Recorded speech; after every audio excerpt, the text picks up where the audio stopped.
Assalamu alaikum badi ngol ngali konton ngali bismillah kaboni kibar network al nal badi ma pamane bi talata lungo December karoti li konon to 2025 nada ko teke kibaro diala kibaro to alba mo la Aprc molu e kirimba so kumandi president Adama Barrow la mansakunda kamaye da soti Adama Barrow kam fanana andum fanangi diamta president jamme ko mol miliyalon ko be nung banko kan be sirin Ghana town president jamme citizenship deal nu kabrin president Adama Barrow la mansakunda nata wule table abe diamo kan demokrasi mi yalon ka man sabati ndi banko kan andun tilimbali mi yalon ko be ke kam banko dingol la sutu mol mi yalon ko meta banko kan ay kado ko ke banko kan ko mi mol mi yalon ko be sirin Ghana town kumo jama mi yalon ko fanan ye wole sata Adama Barrow la koto ani la kontane baliya mansakunda mi yalon ko be sirin kuma jama yafo nyaadi landi minni fo jal bo molal meduna ka chal ko ngal lamoy ngako mol mun to bulbudun salten to ngal yeyi ngal nimbara nal badi ma pamane la barka ba jalla moy ko ni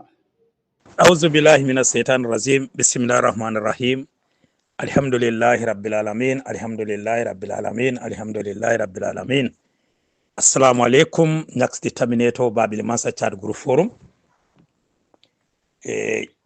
Bemobe kontonna is almost 25 minutes past 2 o'clock Gambian GMT time Bemobe kontonna lafta a short audio da mali release la concerning debate mimbe carrying the National Assembly na dibitel ibe min fokan the residents of Ghana town Ghanaianol mimbe Ghana town mi alon control dole wuluta nge tarajande ngamene wotumo Ghana town Gambenol ke kumanti for Gold Coast lembang because Ghana was changed from Gold Coast to Ghana. Gold Coast because of the Ghana country, the country of Ghana, it is full of gold. And in Ghanaian milbe Ghana town jang, nte malon sanjamale binu na inata Gambia jande. Kom Gambenol ka kenyaming. Bi Gambenol proudly milbe America, milbe Angleterre, milbe Germany, milbe Europe. And milbe country dol. Ifutata je dol kesi so kosi. Ika bintem Americanolity based in America. Bintem Gambianolity based in UK. Bintem Gambianolity based in Germany. Wolinata yela ID card wo chika ya dealer. And even ila voters card ya chika ya dealer. Gambia watu wale sita meta kaminfo purunga tonya fonyoe. Alnga tonya fonyoe. B, a lot of our ministers, a lot of our molmialon ko nafulol be bulu ila musol buka wulu jande ha ni ya foy ko ha nyakare fanan ha akamin fasa babil mansa adingol ma wulu jang they call it dual citizenship. You can be an American child, imu Gambia dingol te kada yewuluta America, American fenko soto. Dual citizenship, yo soto. Yo soto. But a B, look at what is happening with our brothers and sisters. Milbe Ghana town. Look at what is happening, what happening to them. And on coalition 2016, they use a big weapon against President Jammeh. Kabriko ya jemele Ghanaianol fajang in the TRRC. For coalition 2016, ye Ghanaianol Jonah from Ghana inatajan to testify against a former president ko atele elaborada fa in Gambia jang. And ya jemele 22 years jang. Inene mamwe Ghanaianol le problem osete during ya jemele mansakunda jang. For the National Assembly, the lousy National Assembly members before Alifa Sallah, Sidia Jata, and Ahmad Bah, they brought a debate concerning about Yajemela 22 years, ka Yajeme Ghanaianol Batandi Janne. Gambia, Alanga Tonya Fonyoe. B, Ntika Diamundame B, Nyakaren B. I have my two biological brothers. They are in UK, they are British citizens. Ima Uluje. But ila meo CJ ifututa ini tubabol bi tubabol ye British citizenship jika ya dealer not second class citizenship, first class British citizen. It all, even Carte Fayo, they vote in UK. B, it all called they are British citizens. But ifani ba me wulu in Angleterre. Munatina B, some of the oppositions ni a problem o soto ni banko e bore eta America, yeta UK, yeta Germany. Pure fenkele Abla Sanya mimbe baltu ngamira borta jana atata naka was Switzerland to seek for an asylum. And unyinga nenol milbijang, I don't go deep into their history. I don't think so. They were seeking an asylum from Ghana to the Gambia here. Adamadingol, Walatina Mandela ko in one of his books. Ako we went to school. We went to school to train our brains to think, but we don't went to school to learn the facts. I am those type of people. I mfama manta kata karamongola to learn the truth, to learn the facts, but I went to school to train my brain to think. Walatina some of these PhD holders nitol ko itol karanta Londoning naka karango manke kilenti de amanke kilenti. Just listen to our National Assembly members, even though meta coming from ko ise hada madingo ko nyawnya but na to nyafo stand by that truth. You dance with him with that truth. Like Bakari Kebaji, I mean for ni bintang. Be amantra APRC nyawnya, but a Gambian olem phone kolem, be in tola miraro, ate call a miraro be amantra APRC, he is going to form his own political party. That is his constitutional right. It's not a crime. We can debate on certain issue. Nala political party form, Najibe what is going to be his agenda and the interest of the nation first. Like APRC. There is no political party in the Gambia Jang. Me alonko APRC the Gambia APRC Babili Mansa Atela agenda. Wolem Gambia interest force and the residents of the Gambians. Ya jeme APRC damasi so kosino. Just listen to what Bakari Kebagi ani Almame Giba Minfo National Assembly debate Mimbe caring about the people, the residents, the Ghana people, Milbe Ghana town in Brufut. Let us listen together. Now, I want to give an example. When our brothers and sisters move to other parts of the world, like America and Europe and what, we all want them to have the documents. And also sometimes and unkuruntinga for janede akontola brothers or militata parts of the world, America and others. Hani famanyol milbijang ise tamoraluya hana jarta kamo fa pro aladingo abadingo mimbe America or Europe pro ay citizenship sotoje ay kaito sotoje munati nan tolla mol ka bojang kata bagwe dolbi je ka fa bakono munati na ngamira pro badingo kata naka balu nyimala ngini Europe andu ni di wo futata je ika fango ifa mimbi jang o abadi ngo mimbi jang ika sada bondi pore dingol ay kayto soto mimbe Europe munati na Ghanaian sol bilbi jang wol munati na te Gambia la kayto soto la mi alon ko if at all they are earning a living here and also feeding back their people back home in Ghana, like they make Gambia as their a green pasture where they can able to feed themselves and their people back home in Ghana. Ghanaian don't ne lota nun jande adambarla mitino in Sukuta adiamu tamandika kanwala ani sura kan fa kumbota because of the government, coalition government and the MPP government, the way they are treating that woman and her family. For ya jeme yake nun jande by masama TRRC na kete ya jeme treated the Ghanaians bilbe Ghana town badly. Tendu fele ya someone TRRC ya foko ya jambe, he don't recognize the Ghanaians bilbe Ghana town. Tonya fola le Gambia. Tonya fola le. But the coalition government, they use those Ghanaians. Me along ko Senegal apply what la time 2006 before the AU summit. Mili along ko ye fanam bakono ye samana ye dump at the beach side of the Ghana town. Iko ya jeme le fa. ya jeme ay alata ay chilata ay natota ay he did his investigation. We have partial investigation. We have investigators coming from the AU, the UN, the ECOWAS to come and investigate those Ghanaians, how they were killed. Why don't they, the countries of Ghana, the countries of Nigeria, their government, why don't they comment?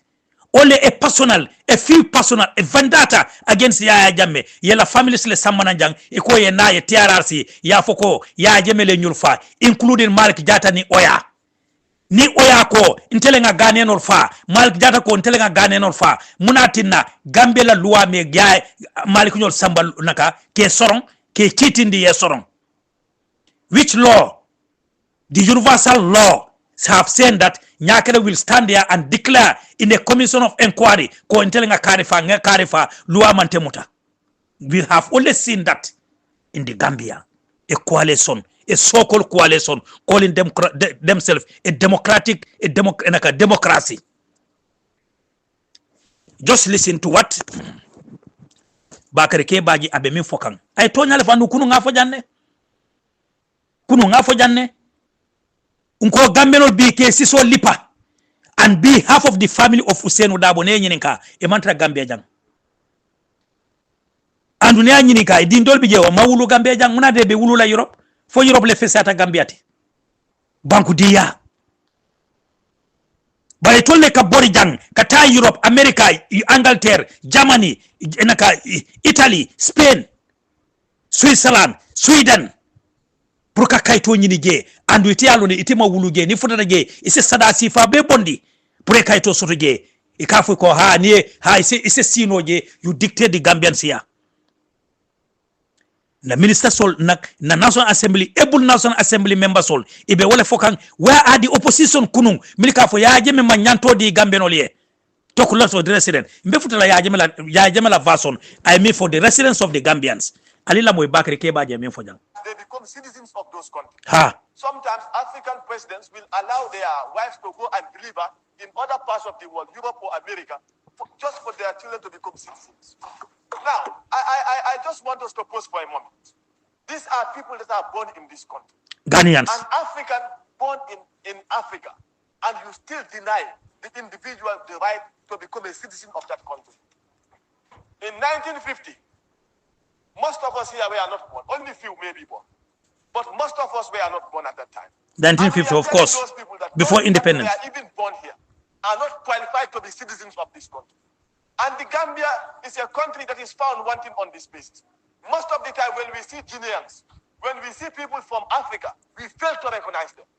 And this is a serious challenge. Everybody in this country want to belong, and we are denying them the right to belong. It's unjustifiable and it's unrealistic. Africans are not foreigners in Africa, and Africans cannot be foreigners in Africa. You recognize other people that comes from India, you recognize other people that come from other parts of the world. Not the same color with us, and we have given them citizenship. These are things that we have seen. Some of them are even with diplomatic passport. And our own brothers and sisters that are from West Africa, even that are from other parts of Africa, we should talk less of those that are from West Africa. Ghana, a brother to us, and Ghana who stood by us when it matters the most. We failed to achieve. And on her, I mean for, during the 2016 coalition in the TRRC, SFL, I wish na mobile amari set nung. Wo Ghanaian on miano ko coalition 2016 ye Ghanaian le jonang iko ya jemele o Ghanaian la elder brother ya jemela fa Gambia jang. And still now, the same Ghanaians naka TRRC use against a former government, Yaya Jammeh, be in a family member Gambia jang, they cannot enjoy the atmosphere of democracy. Tonyale, Gambia. Barrow, Hussein Udabo, Hamad Ba, Alifa Sallah, Sidia Jata, Mai Fati, Dr. Aissatou Toure, Dr. Fatoumata Jallow Tambajang, and the so-called human rights, Madi Jobate and others. Esa Fall a so-called human right. What is happening to the Ghanaians residents in the Gambia here in Ghana town? Me alone control door wuluta nyeta rajang. But Yaya Jammeh can take care of them ayla dinniŋol karandi. He give them electricity, he give them road, he give them hospital, naka free education, he give them health. Ya jemi ko he's a dictator. Alko ale dictator le bondi jang. Be the Ghanaians in the Ghana town here, in the Gambia here, me ko kunung, you use them as a weapon, a very big weapon against Yaya Jammeh. Look at ya ala la chiti yojele. Hadamadi ngo fali ale sonko. Ala nae mo tanka fitinola. Nae mo sutura. Wallahi nimbe ala la bungo kono. Wallahi kana asila fenna. Ala jibede. B, it is an issue of Ghanaians. Maybe Ghana town. Fontola, our lawmakers will take their issue to the National Assembly, Gambia National Assembly, to debate about their living status in the Gambia here. Gambianol, aliyami da tonya fo ntole tamu tonya tibang alela fo Qur'ano kono alenga tonya fo nga tonya fasa. Niko Yaya Jammeh is a dictator. A dictator can give freedom for Africans and for the whole world at large. Mbe futalato Yaya Jammeh for them in the United Nations. Ako only you see a Gambian a foreigner residing in the Gambia niaje bans police ya muta ya lonko ay luwale sound. If in a Gambian in the Gambia, when you are wanted by the law, you will be arrested. Adon baro la masakunda, democracy la masakunda ka law kafwe nima ID card or soto, you will never pay by salaries. It is salaries mutala. What about Ghanaians? They are teaching here, they are nurses here, so and they don't want to give them ID cards. And Gambenol kabojang kata adombolo la masakunda kata Mauritania kata Guinea Bissau kata Guinea Conakry kana ka Gambenol nyinige ka ID card o dila muna na Ghanaian maybe jate ID card o dila men ko some of them were ila great grandfathers were born here since 1950. Ntol dol wuluta nge tarajang hani Barrow fam wuluta ye tarajang. Can anybody tell me when those these Ghanaians came here to the Gambia? And be ntol Gambianol be Europe le na kaito sotoji. And you call Adam Barrow and the democratic the democracy people or they are pan-Africans. Alila mo bakri ke ba jame for jam. Citizenship. I think this should be a call upon all of us for us to stand with our brothers who are from Ghana and also to give them the citizenship that they deserve. Because the same way you treat outsiders, the same way you will be treated. And I can tell you for free that most of the countries within West Africa have treated Gambia with dignity and respect. During Dama's time. We need to give them the respect. Reciprocal. Reciprocal treatment, that is what we need to give them as a nation. So going forward, Gambians should actually stop labeling Africans as foreigners.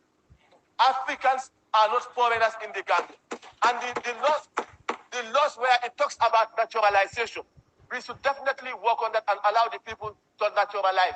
And if someone stayed in a country for 5 years or more, should go through the process actually to naturalize and become a Gambian. I thank you all for your kind. So Munatina, thank you very much, Bakari Kebaji. Thank you very much. I don't have any enemy in politics.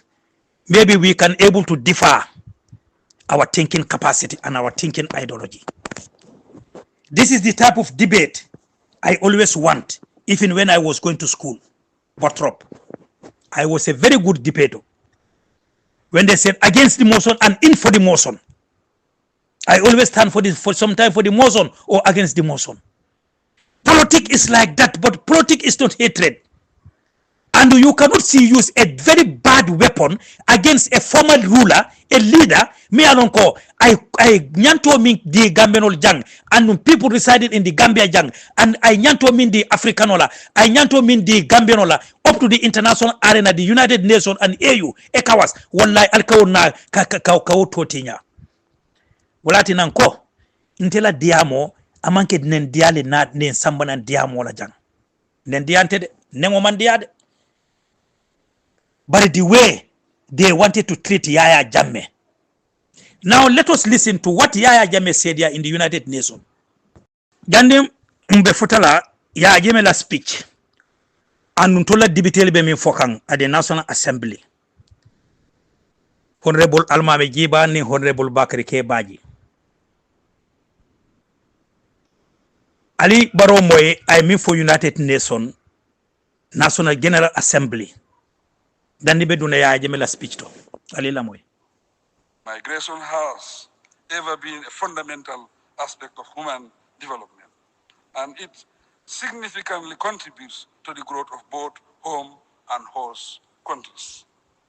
The international community should address migration in a regulated manner and discriminalize it. Indeed, immigration, when Ghanaians migrated from Ghana, came to the Gambia, and they are Africans, West Africa. And B, itole be larin ko ya jemela na balia itol Ghanaian la security, Ghanaian la defense force wala nyantana la kaya jeme bala akala dun Gambia. Gambia ali Gambia la politiko jibede. And B, itol fana di balta pour Ghanaian li la nyanto soto jang. So tonyale wala tina ninke nyakare kadiamu, I always bring facts. Ilafto iman lafiwo, these are realities.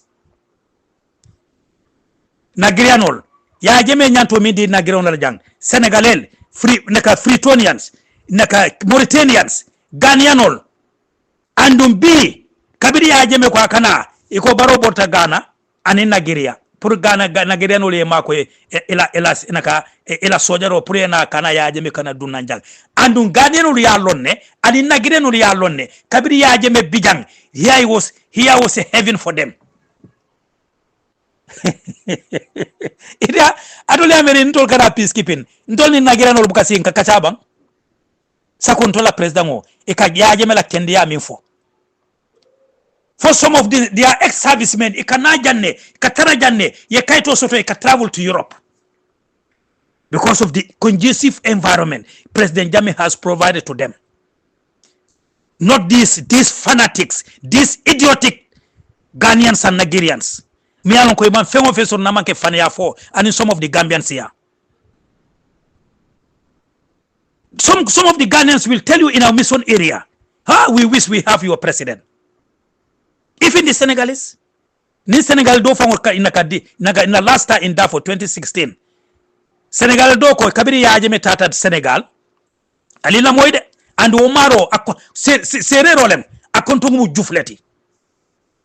Juf ntole be nu mbenu juti sila adi naka AU Fenkonye headquarters opposite the airport in Darfur, Khartoum, nakava in Darfur Alfasa akaente sana kaina akai waida wiya danga de nuro ak president Jammeh marake dede mandema de nuro ak mom wade way yaw mu de ma ya Jammeh bu mu ñewon Sénégal ako kabiri ya Jammeh natanu kadat monem kata kana monem meno yele gambeno lafta pour gambeno de la moyna nte alay hakilo min dinna na IQ is very sharp na ala tentu bache wala mukanya na fenna akaye kabiri ya Jammeh kana abla wadi ya invite kana wo monemeno that man statue nyin ka yele ka inaugurate ako atele kete ya Jammeh la drive woti anu abe gendarmerie how many years as a driver? Come Gambian or Yalon police, they have their own driver. The army, they have their own drivers. Woboyoni is a Sandar Mori, but a tata peacekeeping as in a Dafo until Lebenunge.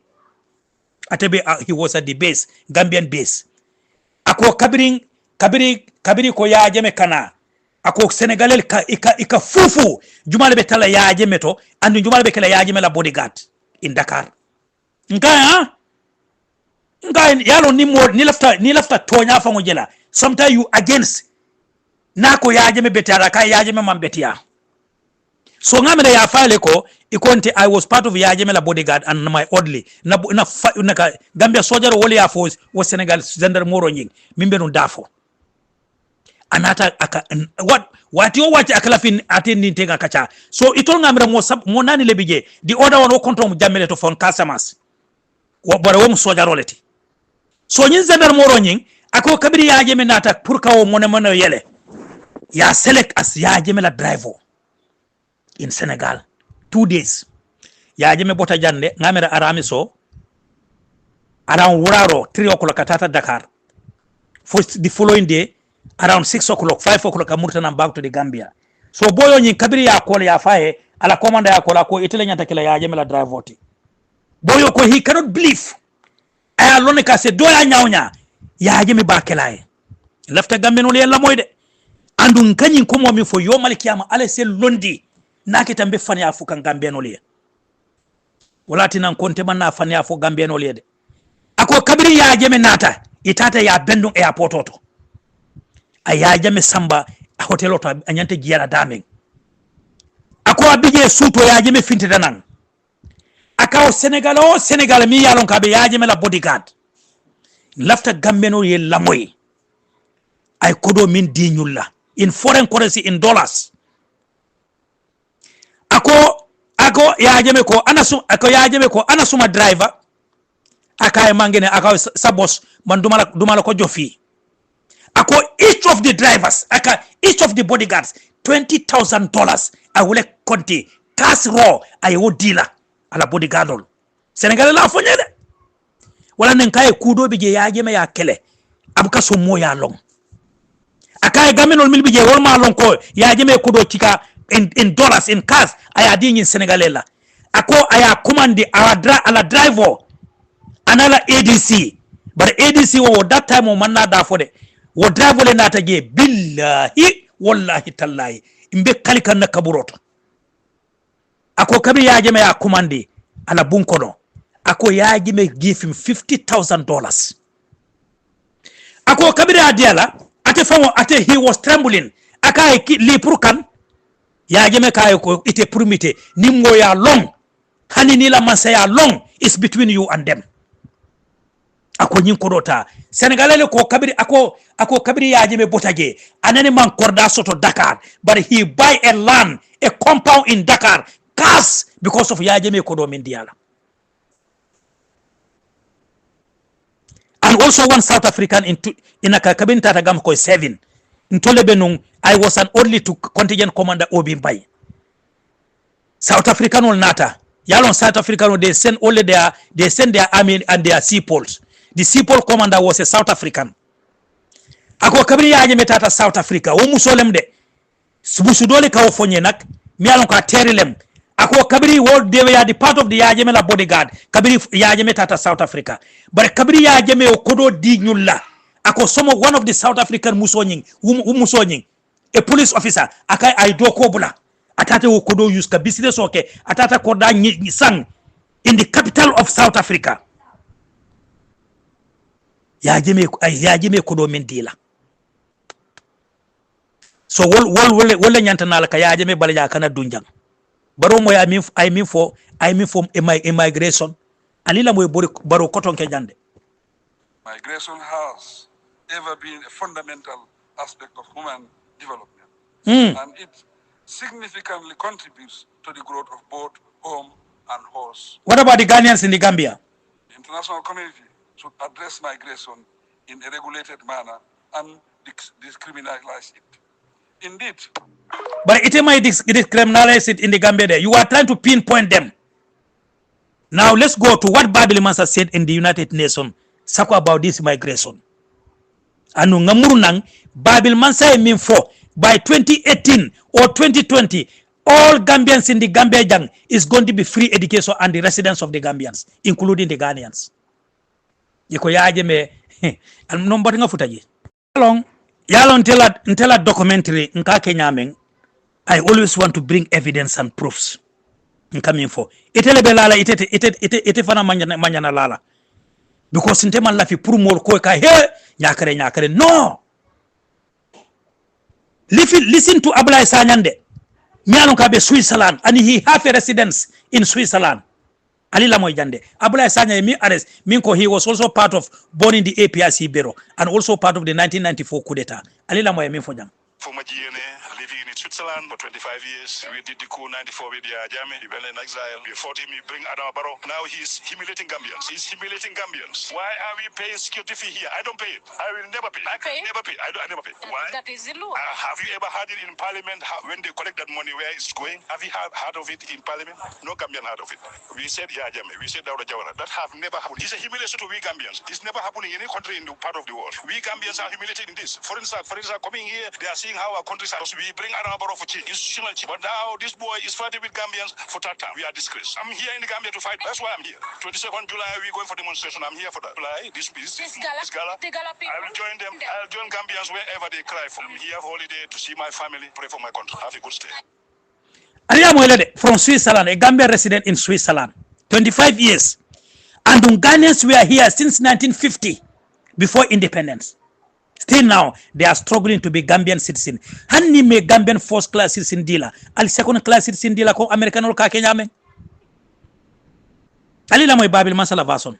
After Gambian ol alila moy, ya jame min fojang ala United Nations Summit. UN.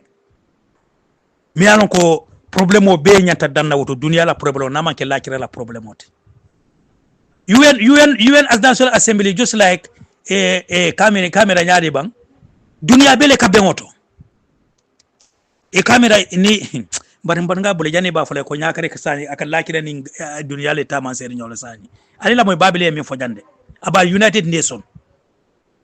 Strangely enough, those countries that pretend to love Africans so much that they are always preaching to African leaders about good governance, the rule of law and respect for human life and rights, have been apparently eerily quiet about the very dangerous, racist, and inhuman behavior of deliberately causing boats carrying black Africans to sink, only to select a few lucky ones to be rescued and sent to concentration camps called asylum seekers camps.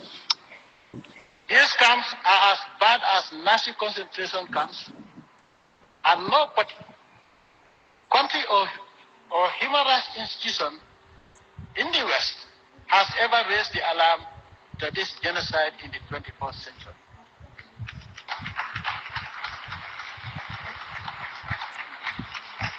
Mr. President, if early Africans that received the European explorers before colonialism treated them the same way, Africa would not have been colonized for 400 years. The so-called European explorers were nothing short of people seeking greener pastures for their fellow Europeans, as Europe then had turned into brown pasture.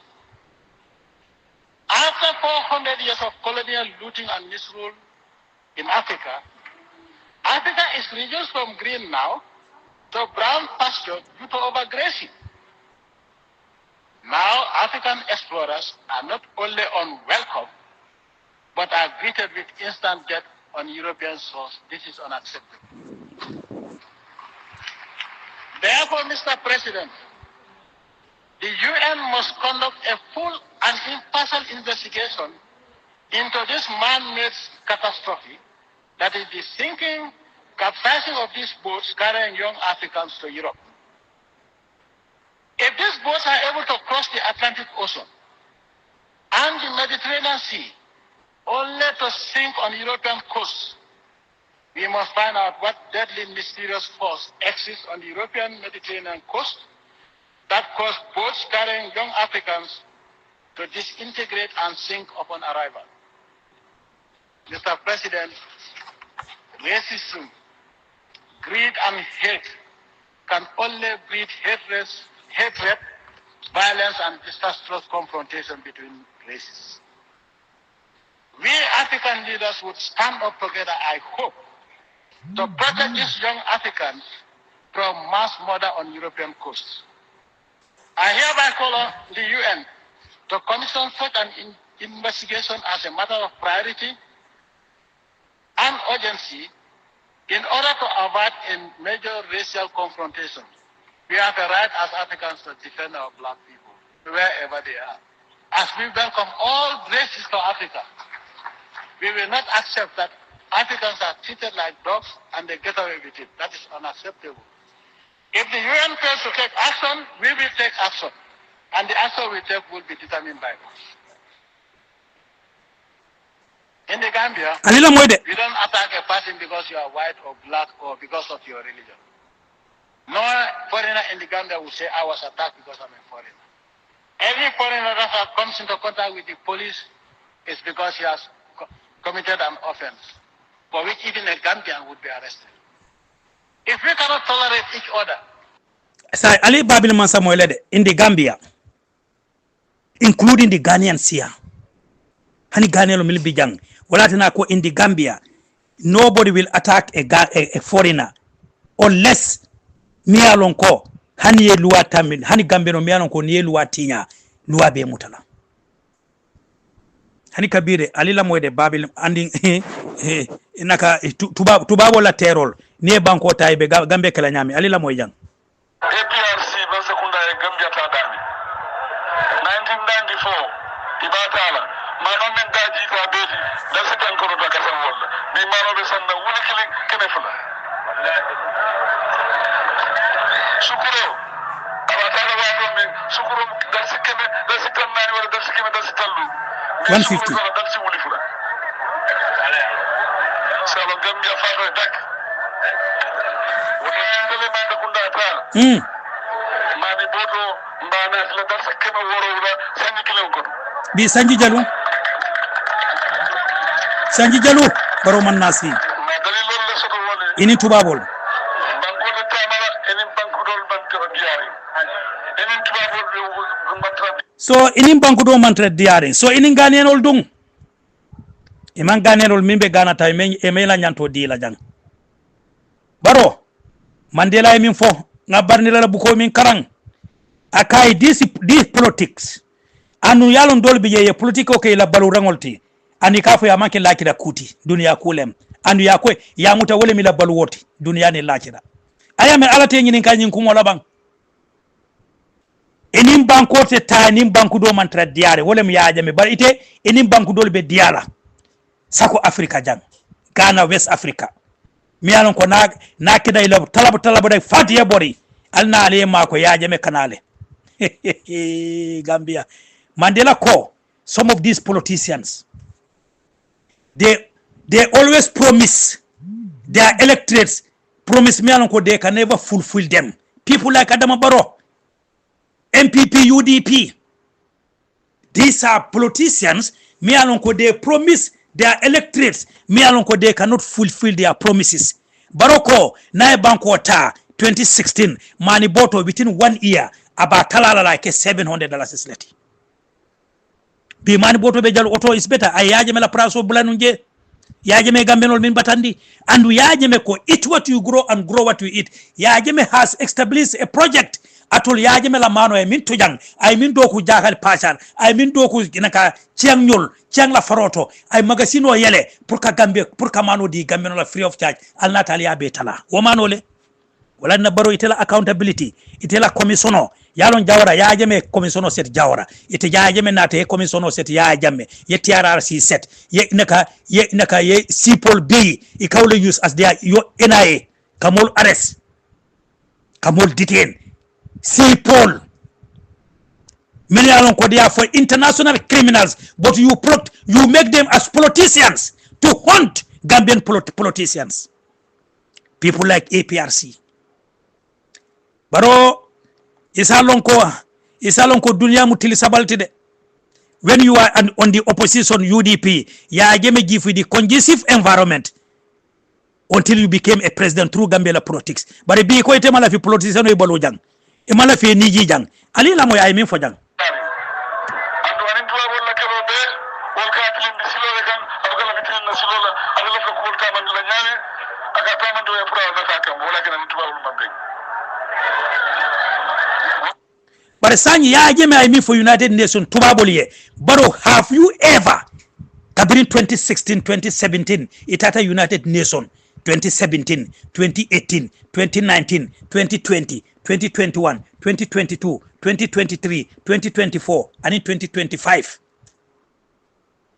It at a United Nation. But have you ever give a productive statement to defend the Gambians, to defend Africans, to defend the Gambian migrants? Mimbe fakan bakono, tubabul ke titinyame, ke handcuff, ke sakulnang, ke diponang Gambia. Have you ever tell the West the reality like the way Yaya Jammeh did it? So ite Yaya Jammeh nite, jumalbe nafake kan ala poso e analam family mamira ila dingode, abetala Europe tubabul ya deport nande. We all listen to Babil Mansala speech. Yalonte everything I bring you evidence. Ali Barrow moy de kabira nata Mansala jang. Ay mune fa tam lipit in the Gambia. Ali la moy.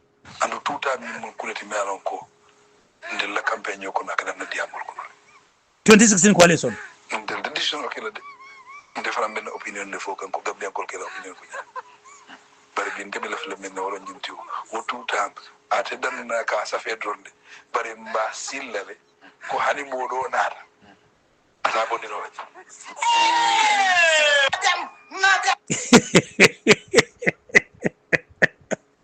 Mandela mi fotonya.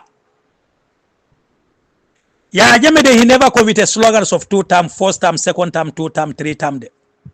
Yaya Jammeh ko atila de Gambia development o. Gambia ba fola ha sa yin tol kanyantele mbar nga do sambana. Bari tole munefo enough is enough. Kabiri Adam Borbe UDP. Eko hana e Gambia bill up to the skyscrapers. Yaya Jammeh ta. But atila campaign slogans. Coalition 2016, Ousseynou Dabonyol, Mai Fatignol, Alifa Salanyol, Sidia Jatanyol, Hamad Banyol, Mai naka Dr. Aissatou Tourenyol, Fatmata Jalota, Ibebe Dedin, Tok. Is Barrow not going for the Tata? And Ali la moy jande. Let Gambia ngani be la moy de. Ando tuta mi mun kuleti melon ko. Ndel la campagne ko nakada na diamol ko. Ndel the decision okay la de. Ndel fara ben opinion de fo kan ko Gambia ko ke la opinion ko nya. Bari bin ke bela fle men na woro nyimti wo tuta ate dan na ka sa fe dronde. Bari mba sillale ko hani modo nata. Ata bonni no waji. Bare ngamere itele asile, yemin sile itele abondide, yemin concrete itele concrete ko tayde. Antete fem fola je Gambe opinion bulana Gambe no bulu ye mira. Alngata Yaya Jammeh la speech. I mean for Gambian or Milbe Gang, residents of the Gambia, abe mune kilele free education. Tapru Gambian or ye be lamoy. Yaya Jammeh min for during 2015, 22nd July celebration, the revolution. I am Laido min the Gambian and the residents of the Gambians, like the Ghanaians, the Nigerians, the Mauritanians, the Guinea-Conakryans, the Guinea-Bissauans, the Senegalese, Milbe Gang. Milbe Gambia jande ila badingol ila dingol milbe takan school ali moy Babil Mansa I promise o mindi inata o promise o be tika ya be kanjang bi Gambenol be sofa kanne na dingol mantra karankang ali la moy jang. Let me also assure you Ali la moy de that we will never tolerate or compromise with terrorists. By the grace of the Almighty Allah, we will always wipe them out with whatever means necessary without hesitation. Terrorism, hate, and hegemony have no place in this 21st century global village. Mabili. It's not only in the Gambia, but terrorism is a scourge that has no place in any part of this world in this 21st century.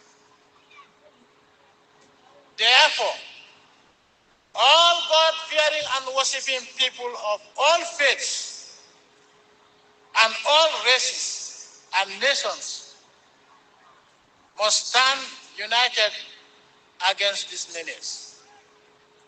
Your Excellencies, fellow Gambians,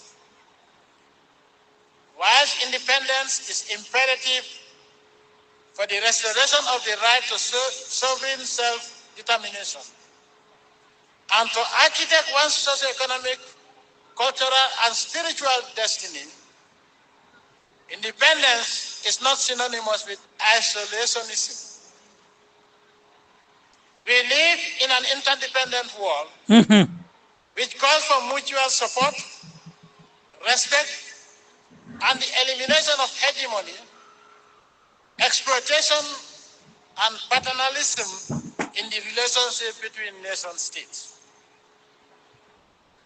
Adherence to such principles guarantees socio-political stability and international peace and harmony. Your Excellencies, the track record of my government has not been wanting in this respect. We have brokered peace through mediation of conflicts and disputes in the sub-region and beyond. The performance of our security... Fitino mimbe kere no sub-region like Casamas, Guinea-Bissau, Liberia, Sierra Leone, even in Congo, even in Haiti, Yajeme has contributed, even in Darfur, talk less of Darfur. Yajeme has contributed for the peace and tranquility of those countries. But be Gambia Jamarakata peacekeeping na? Like before. Talk less of the seapole, talk less of the millops. But it be peacekeepers all be Gambia jam for fitting all be Gambia bang. Ekawas bijanne, ikamune kejang, kabire ekawas nata jang. Ntol nga confrontation means soto in Darfur. The confrontation of Gambia means soto in Sierra Leone, naka Liberia, kada Guinea-Bissau. Be peacekeepers obe Gambia jang naman ki kata benda chindomoleta na na diningol no Marcelto. A peaceful country, the Somali cause, because of one individual interest, a society's interest, like UDP's interest of UDP, interest of the coalition, they have to keep the peacekeepers here. What about tomorrow when we account for why are the ECOWAS here in the Gambia for how many years? Kabir in 2017, Jumale Samanajang, coalition 2016, Alifa Saleh, which is an inclusive somebody. Gambia, hey, Ali kamera albake ka yaje mede. Ali amira ba albake ka yaje mede. Yajema here is living an luxurious life. A very good life in Equatorial Guinea. Until they have to give Yajema a second-class citizen in Equatorial Guinea. He using that diplomatic passport to travel anywhere in the world he want to. Yalo atul be fanya fokang ha passport tabulu. If Gambian passport is expired, even Yajeme Alonko, he is going and stay to Equatorial Guinea for 9 years. Abe melage, kabra be manseala, nako immigration, ali passport dinna, ali passport do kunye Alonko, it can serve me 40 years and it expire. Yalo atul be alubuka o calculate. Wala tina alla brain buka mira. Ni milbe wuliya fokan TikTok auto. Ha passport tabulu. Passport is just like a written document. Ya Jeme Aloneko, he is going outside the country and going to stay a long duration. Nana Takai immigration director. Passport dokunye Aloneko, it can serve me for 50 years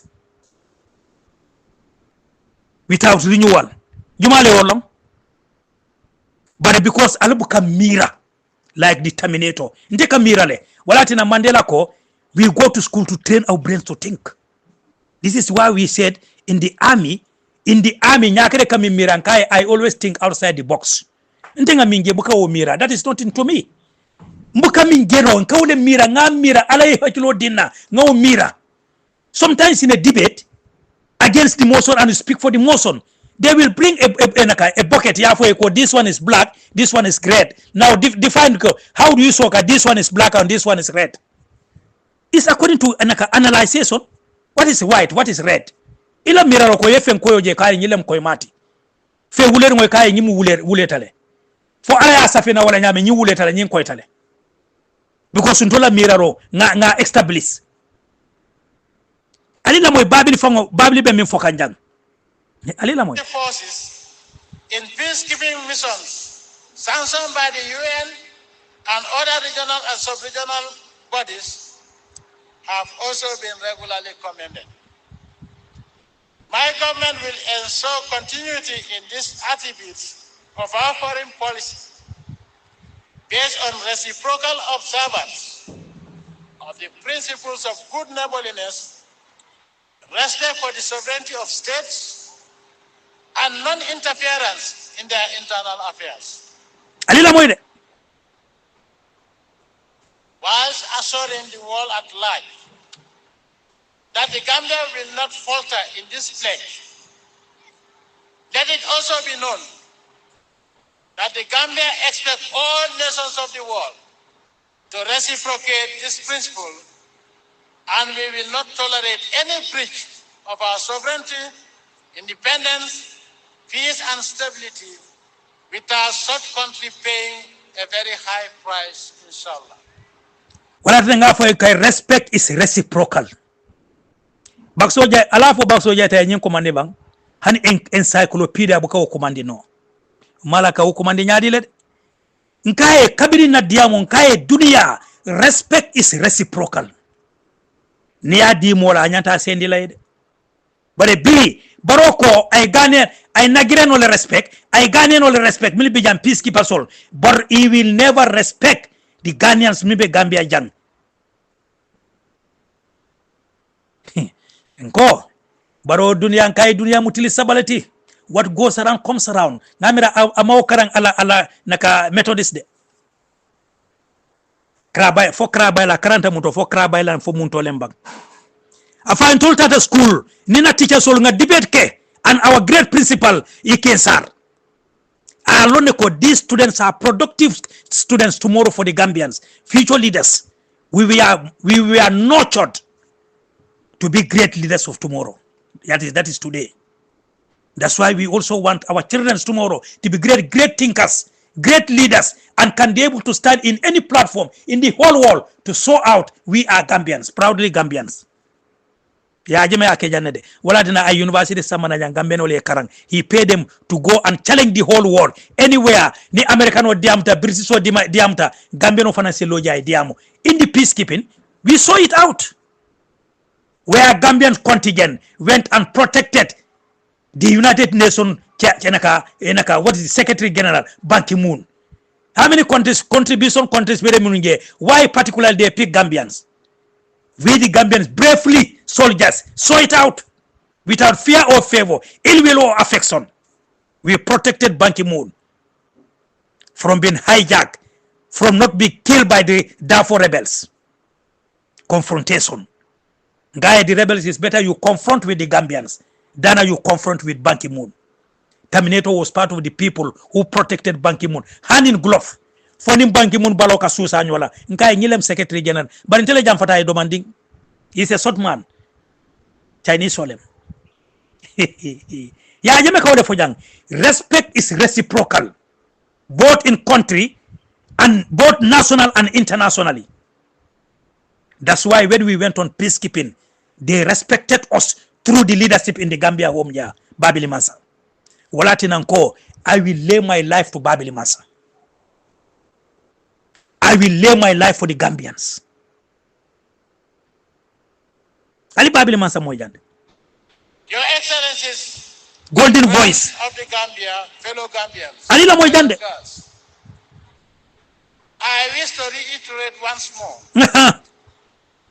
on behalf of the government and people of the Gambia, and my government, and on my own behalf, Babili, sincere appreciation and profound gratitude to our distinguished guests for taking time to share this historic moment with us, the revolution, and to wish them in advance a happy return, safe return to their various countries.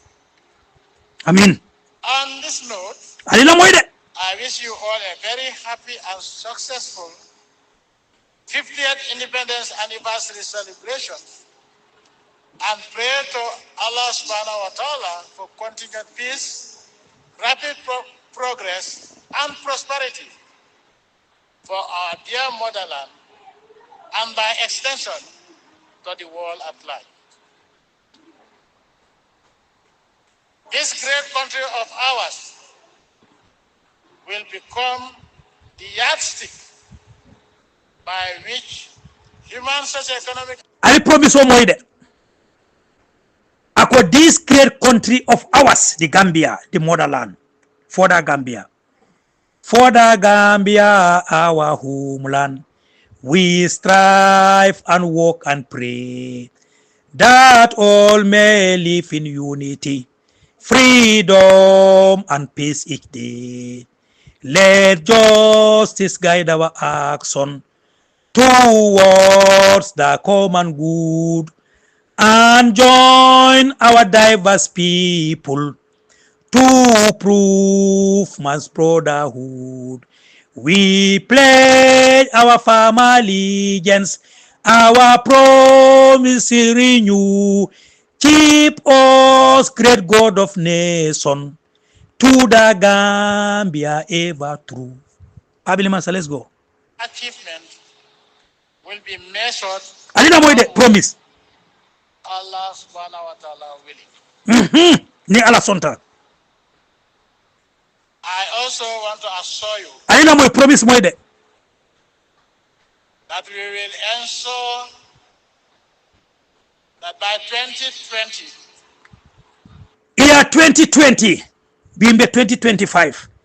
Babil Mansa ko na winter 2016 election. Nyin talabo ma sambanang ni European Union Macky Sall manna ka Babil Mansa ka kele ani coalition 2016 the leader Adama Barrow Ousainou Dabo Mai Fati Alifa Sallah Sidia Jata Dr. Aissatou Diallo Tambajang Dr. Aissatou Touré Hamad Banyol ani UDP surrogates by 2020 Ali ajame moya min fojang. all education in this country, including university, will be free for all Gambians and non-Gambians.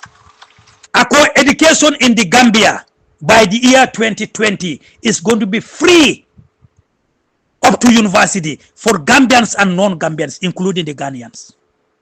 Buloko sita. But Bia Benyadi, Walati Naikoi, Babil Mansa is a visionary leader. Akamimira, Gambia Interest Force, Ama for Fonyin Call, Ama for the family of Yaya Jamme, Ama for the family of Aserato Asombi Bojang, Ako including the Gambians, the residents of the Gambia, free education from nursery school up to university, anywhere you want to go to learn. Inko this one, Ako university education is going to be free of charge from nursery school up to the university. Ali Babil Moy.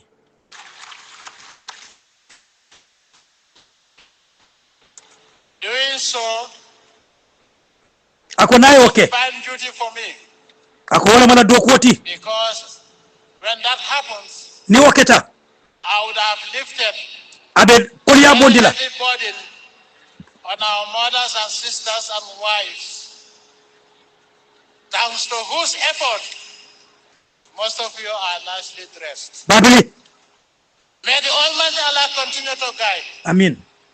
guard and bless, and protect.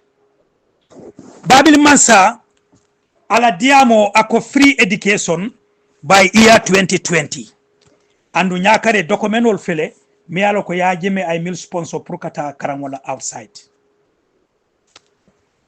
Documentol below. One day I will come a special day for that. I kodol min jo. Kata institution akaye PEJEP sponsored students in UK. In UK universities. Akaya Yankuba Sise, Coventry University and Global Changes, 2 years course, £7,400 for how many years? That he paid £14,800. Ya jeme wole jo. The other one fanang, something sonko, malavika told from the bare sonko, kontongo mba folale. Ay muneke, akaye pitman trading, aka section coal field in IT technician, 2007 to 2008, 2 years course, £7,400, £14,800. Ya jeme wole jo. And this one is something Yabo Jamme from Kanilai. University of Westminster, naka BSc honors and by naka biomedical science 2007 to 2011, 4 years, X 14,450 pounds. I mean, Joe, all the cost 57,800 pounds. Ya jeme wole Joe. To name you a few. Wala ne ko ya jeme sa keno. I jalle Joe, I nyindo fana jalle M Jallo, I baji enaka, baji Joe, I bojan Joe, I jallo Joe. In universities, 57,800, 20,800, naka 20,000 pounds ngawle commandide. I 20,700, I 18,000 pounds Joe, I 6,500 pounds Joe. Kaitole bembulude. I always go with documents. Walati na muka fani ya for Gambian oliye. Ya jema ebole Joe, 11,950 pounds, 12,000 pounds, 31,200 pounds, 20,000 pounds, 36,000 pounds, 20,000 pounds, 20,110 pounds, 9,000 pounds, 9,000 pounds. Ya jeme wole Joe, Prokata University. I nye PH, naka MPH, Public Health, 9,000 pounds. Kabini 2007 to 2008. I do fana Joe 14,310 pounds. And the other one 14,600 pounds. The other one is 45,000 pounds. The other one 18,110 pounds. The other one 9,450 pounds. The other one is 26,460 pounds. The other one is 33,140 pounds.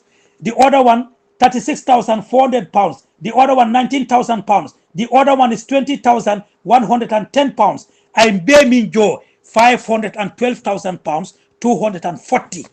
Ya Jimmy Ole Joe Pro University. Yindolo University of USA, place of university, place of study, USA, Sierra Leone, Malaysia, Ukraine. I money Georgia, the whole money. I need order Ukraine, Belgium, Ghana. Nyakare, I always go with documents. Akai ndi go in Ghana. I baby Joe ala masakunda 781,000 pounds, $183. Yeah, Jimmy Ole Joe. The other one is Muntolem, duration 7 months, 9 months, university institutions, MDI. I Jimmy Ole Joe. Ni GTTI, Quantum Net Institute of Technology. Ya Jimmy Molbe Basic Trading Center. Ya Jimmy Ole Joe. Ala paid $606,000. Ya Jimmy Ole Joe. You'll make current Gambia jam. I know the other places. President Empowerment for Girls Education Project, PEGED. Kabirin Barrow Nata. I will be cease coalition 2016. Miliano ko mala fi Gambia la Kairola. Nyim bukuleto bembulde. Ni duration place of swear. Akaye Villa Clara University. Akon last rulers University. University of Faculty of Medical Science. University of Faculty of Medical Science. Anaka Grand University of Havana. Central University of Las Vegas. University of Panama del Perro. University of Panama del Perro. University of Faculty and Medical Studies. International Schools of Physical Education. International School of Physical Education. Miltata je Karangola. Do went there for sport, physical, naka trafify, computer science, physiology, computer science, agronomy, physical trafify and rehabilitation, physical trafify, and Mile George 14,400 pounds, naka dollars. I pay me George. Purka foko, intended man fania for Gambian Oliede.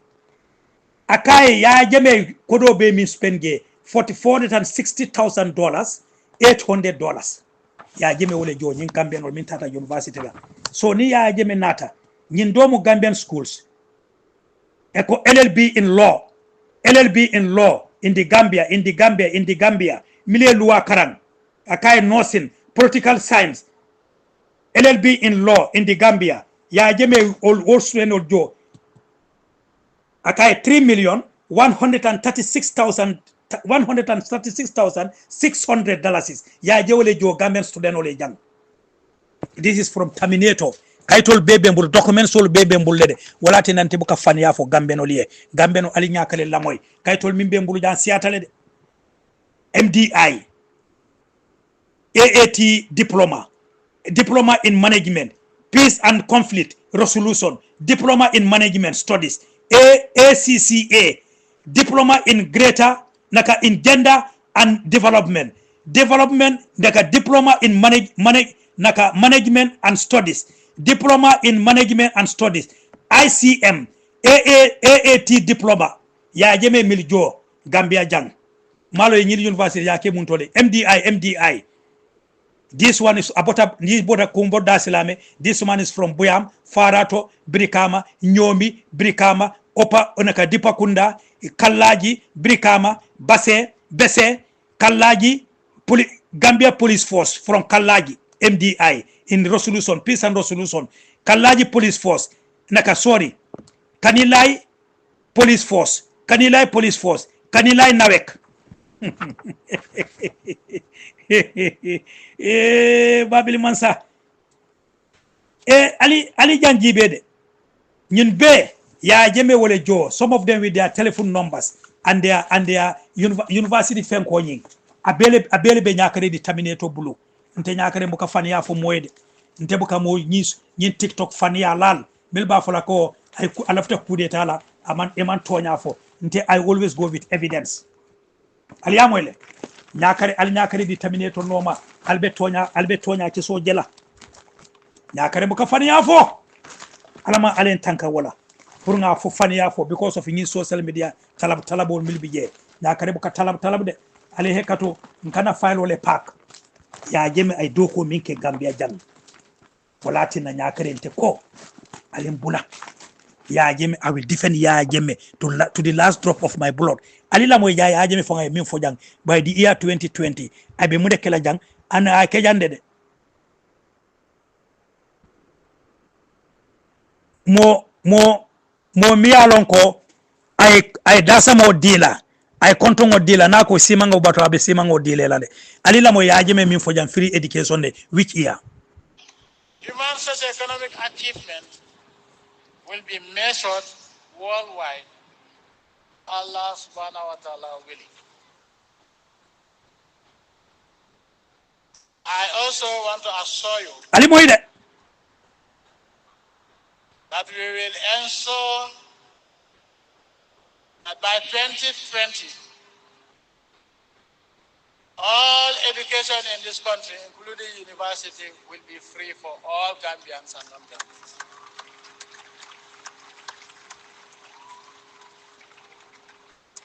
Doing so is a divine duty for me. Babli Mansa. Because when that happens, I would have lifted a very heavy burden on our mothers and sisters and wives, thanks to whose effort most of you are nicely dressed. May the Almighty Allah continue to guide. God. By the year 2020, there will be a free education in the Gambia. Aya kejane, kabiri 1994 up to 2016 abota jang. You'll be nata ya be klipa ya tinya. Alila moy almami jiba min fojang about this Ghanaian issue. Thank you very much, Honorable Member for Kiang West. I now invite the Honorable Member for Fonyi Kansala. Thank you, Honorable Speaker. I thank the member for Sabah Sanjan coming up with this motion, and also applaud him for going throughout to make this happen. Honorable Speaker, I think we have to make it very clear here. Leadership is a contract, and people vote for you to stand and improve their living condition. So in doing so, we believe, Honorable Sabah Sanjan, you did a great thing, and I put in this to the Parliament, members of the National Assembly's 6th Legislature. Jammeh stood, the former president stood and declared citizenship to this Ghana town people. So if people are saying it is illegal, the coalition partners, the Terry Force came. Did they make it legal? No. Honey. So I believe if we are really trying to wipe the tears of these people, as the member said, 1950 is not 2000 or 2025. Kabiri 1950, according to the books, iko Ghana town bijang. Well before Gambia get their independence day. Gambia became an independence in 1965. Gambia became a republic in 1970. When the Ghana town people were here. Dolbi je wolfo malon Ghana bi muntole. Ika moyle rek. Dolbi je ne mandika kango foe. Ye jola ye sura kango foe. Ika mera But ya jeme nata I sip dealer. Coalition 2016 nata democracy. So democracy they pick and choose. Selective of justice. Kombarobe minke kang. Alma mejiba ko ni leadership in the Gambia. Leadership ikamera ntolka na kataka na. Bare baroko atila leadership atebe tala jamfau. Wala na kasiso kosi. Hani ye tonya fae in medical side ay tonto ay jabi. Alma mejiba moide. Secondly, I also applaud the member for Sani mentoring. We've seen your video parading all over. Thank you, maintain Sani. Their trials and tribulations they are facing. And some of them we've also made to understand, some of them are nurses, some of them are teachers. And now, Honorable Speaker... And some of them were nurses, some of them were teachers. You were teaching Sotowati Jamale, Babil Masala Taimona. And some of the nurses in Babil Mansa, when you go deep into their Kenyinika, itola career, Eba for Yajimel and Toljo, Puranga Nosia Karanjang. A dictator. But they use Ghana and Ghana town, Ghana as a country, ko Yajime Naka, Yajime Ghanaian Refajam. Ali Gambia politiko jibere Gambianol. Adamabaru la Mansakunda. Samadung. Min Senegalais lota jang kadua baji fa ka Haruna Jata fa ka the Yusuf Balen ke fa funding ke saba mi alon ko itol can be the National Assembly members can if dingol sotono mi alon ko as a keno mansati Gambia jang ye fa funding ke asaya and the people of Faraba Bantang atol control manya no folade nyanta silala pour ka ofo Gambia jang our great grand our ancestors land, our great grandfather's land. Mine ko ya tonkan pour ye tonya tonkan Gambia jang ntenya keden wuluta wo kono ntenga sila pour nga tonya fo coalition 2016 Masakunda ni tol ko they were brave enough pour ka ya jame challenge jang ya jame na la do ko be ntenya keden nga sila babu kar sanente ali alma me jiba moyde. We also made to understand government has declared that if you don't have a national ID card, you may end up losing your salaries. So nyul milmi yalan ko they are nurses, they are on the government payroll, they are teachers, they are on the government payroll. Ning itol ko they are Ghanaians, it ID card or sotola. They will never receive their salaries. Where is the Pan-Africans? Barrow mean for ya jemeni banku dolu man ita kenola. Tonyale Gambia. Ali Gambia la political jibede. Ye political that political atmosphere means samana Gambia. Sako UDP. Sako PDOIS. Sako NRP. Sako Anaka my Fati. Sako Dr. Aissatou Toure. Fatoumata Jallow Tambajang. Sidia Jatta and Ali Fassala. Mini yalo ko they are Pan-Africans. But we are for Janne. Ako itola campaign slogans. Ya jeme man nimbanku do ma keno. But ateko atela fansong hajo. Ala fansun nafa ay Ghanaian karanjang ay citizenship di Ghanaian la ite nata jang ite Ghanaian ko nima itol manke Gambien manyere do ko kala jang andu Gambien jallebe Ghana, Gambien jallebe America, Gambien jallebe UK, Gambien jallebe Germany andu atele ko bimbe diaspora wala ya mako 2016 coalition wala ko do dila pour ya jame kala jang. Are they citizens of those countries? Ning Gambia ni whole country man that conducive environment dealer baro biabe abasi so ko silaba alina dibitel moyde Wale na nka fwe almami Gibanyol, they went to school to train their brains to think, but they don't want to school to learn the facts. What will be the fate of these our brothers and sisters? What can we do as a parliament? What can we put this test trial against these people? If, for example, you said happily, the declaration was unconstitutional. When you came, laws were changed to suit certain issues in government. Angamina wale ketejang. Yale Usainu Dabola A in the Constitution Gambia. A clause is there. Loi bigele. If you are more than 65 years, you cannot be a vice president or you cannot be a president. Dr. Dr. Fatmata Jallo Tambajang. Frema ibo loi fali National Assembly bang pour que la poso et la fanson hajo, but not for the interest of the Gambians and the residents of the Gambians. Look at the ali naka milika fo londu buntungo lebe bulu. Alma me kawle fo jang. So munati na that clause ni ya Jameko, he give them as citizens. Why can the National Assembly vote now pour Ghanaian or Milbe Ghana town be they are citizens, bona fide citizens of this country? Because Kabiri 1950, before Gambia became independent, as a Keno, it all fadan katata pour Gambia chele ye independent soto. Because we are all part of West Africa. Tiligi ma fongola. Alama me kawle fojang. So muna dina loi ye Usainu Dabo la loi pour Usainu Dabo ke vice president. Muna dina yo loi falling pour Dr. Fatmata Jallo Tambajang ke vice president. Yale yo loi bota yane sany. If you are 100 years, 200 years, you can be a vice president or a president. Iko yajeme wo loi mutagirintiality.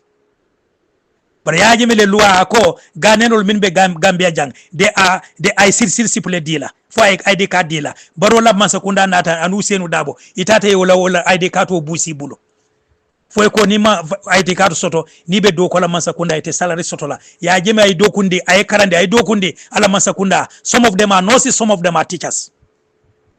Could some of them be lecturers in the university? Sani Jumale democracy respect, Jumale human rights respect. Ali Lamoy. We are here. Parliamentarians change the suit. The leadership in which you could also a term limit or age-wise for presidency was changed. But why was this not another thing that could change the narrative of our brothers and sisters? Okay. So you see, this is a failure. Let's accept the failure. It is all of us. And it is high time for us to make this happen. Honorable Sabasanja, I think with the Committee of Health, the chairman is here, the member for Sanitary is here, the motion, you brought the motion, we also here, and both minority and majority, let's take action. And action begins now. So I thank Jamme for, even if it is not constitutional, but the coalition partners fail to make it constitutional. I therefore submit, and I wish our brothers and sisters in Ghana town for them to be recognized. And secondly, honorable speaker, honorable member for Sanitary, can you please in previous elections? Thank you very much.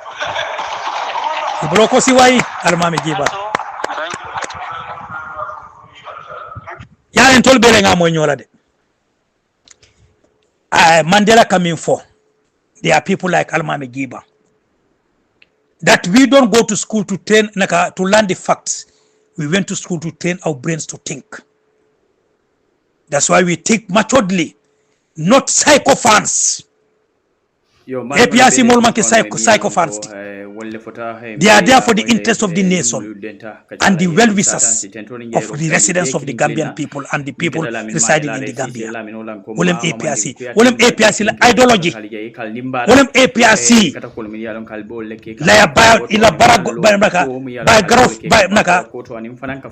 Ila thinking capacity. Ntola manifesto. Ntola thinking development for the interest of the Gambia, the Gambian people, and the residents of the Gambia, Africa, and the world at large. APRC, auto 2026, Gambian Alpare Purka APRC Mansakunda Burundi Nang.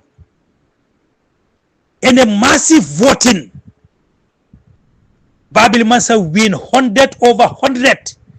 hani ni opposition talab lal hani carte killing wona manke tol damangol de Ousseynou Saba ala carte ya konti ko Ousseynou Dabola ballot box olem adamale bije Adama Barrow the same thing. Let us look for the interest of the Gambia. Comme Americanol ka fo nyame. America interest force. Angalel fanan ka fo England UK interest force. German fanan nata. Swedish sol fanan nata. Spanish sol fanan nata. Italian ol fanan nata. Why not the Gambia? Arab ol fanan nata. Look at Angola. During the Ascanita naka this thing. The civil war in Angola. Bi Angola ni kataje ka passport inaka visa le nyini de. Look at Equatorial Guinea. Ni kataje be ka visa le nyini de. Until they have first class and second class citizens. Why can't Gambia do the same thing to the Ghanaians? Why can't Gambia do the same thing to the Nigerians? Bijang. Hani tol maken tol Gambian ole. Until we have that, or until we are Pan-Africans. A Nigerian cannot be here, we call him a foreigner. A Ghanaian cannot be in the Gambia, we call him a foreigner. A Sierra Leonean, a Guinea-Bissawian, a Guinea-Conakry, or a Mauritanian cannot be here in the Gambia, you call him a foreigner. Africa is Africa. When we come, a United States of Africa, are you going to call a Senegalese in the Gambia a foreigner? Like New York City, the New Yorkers, and those people in Washington, D.C., those people in other side of America is 52 states. So the Americans, the other people, can they call the Americans, you are a foreigner in the other states? And Gambia, Africa, is state by state. We can call the Gambian state, Nigeria state, Senegal state, Casamance state, Guinea-Bissau state, Conakry state, Mauritania state. But when we communicate the United States of Africa, that's why these National Assembly members, this is where they are trying to preach promos finance long. But dolbi je wolbe tulu do mola de emana di tulay abada sot. They don't think outside the box. Oto Almame Jiba, Tumandin Sane, Padembo Sane, Bakari Kebaji, ala baraka. Ala miraro sita. When the Ghanaians and Ghana, the residents of Ghanaians in the Ghana town, they'll be really proud of you. Ya jeme give you a resident nakafang sirsi pamitia. Monen mal batandi. Allah kata karamola. But they use Ghana town and the Ghanaian. Mbadi ngolumbele kuma kamol moy mi yalon ko le fota nga moy fana nga fota dile mbe min kala do wolen kamol tendu ke jeyi mi yalon ko le kala moy nga kuma kamol moy della moto siala je si molte dinge jay ngeni mbara mel kala moy banko kunani banko bantalal nal badi ma pamane la barka ba ci Allah moy